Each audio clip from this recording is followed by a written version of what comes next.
Votre équipe livre fonctionnalité sur fonctionnalité. Le rythme est bon, les sprints s'enchaînent, le backlog se vide. Sur le papier, tout va bien. Alors pourquoi le produit ne décolle pas et pourquoi personne ne semble vraiment satisfait? La réponse est peut-être dérangeante. Vous n'êtes pas une équipe produit, vous êtes devenu une feature factory, une usine à fonctionnalité.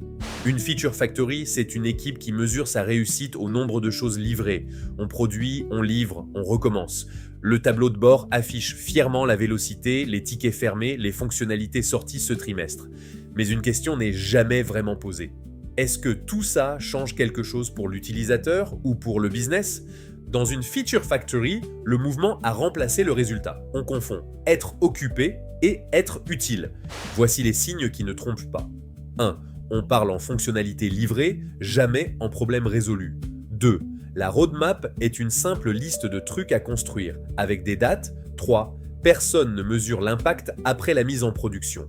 4. On fête le lancement d'une feature, jamais son résultat. 5. Réussir, c'est respecter la deadline. 6. Les idées viennent toujours d'en haut, jamais du terrain. Et 7. Dire non ou remettre en cause une demande, c'est presque interdit.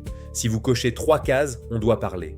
Prenons un exemple concret. Une équipe passe 3 mois à construire une grosse fonctionnalité demandée par un dirigeant. Lancement en fanfare, message triomphal sur les réseaux, capture d'écran du tableau de bord. 3 mois plus tard, on ose enfin regarder les chiffres. 2% des utilisateurs l'ont ouverte une seule fois. Personne ne l'avait remarqué tout simplement parce que personne ne regardait après le lancement. La feature est livrée, cochée, oubliée, et l'usine, elle, est déjà passée à la suivante. Le vrai coup, c'est qu'on confond activité et valeur. On empile des fonctionnalités que presque personne n'utilise, et chaque ajout a un prix, la complexité explose, la maintenance grignote le temps, les bugs se multiplient, et la vélocité finit par chuter.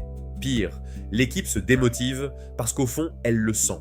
Elle rame énormément pour avancer très peu.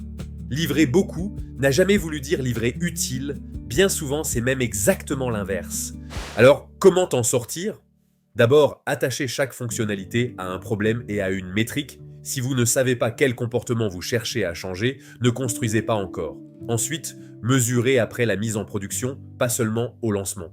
Formulez votre roadmap en problème à résoudre, pas en solution à livrer. Et surtout, redonnez à l'équipe le droit de dire non, de challenger une demande, de tuer une idée qui n'en vaut pas la peine. Une équipe produit résout des problèmes. Elle ne remplit pas un tapis roulant. Arrêtez de compter les fonctionnalités que vous livrez. Comptez les problèmes que vous résolvez vraiment.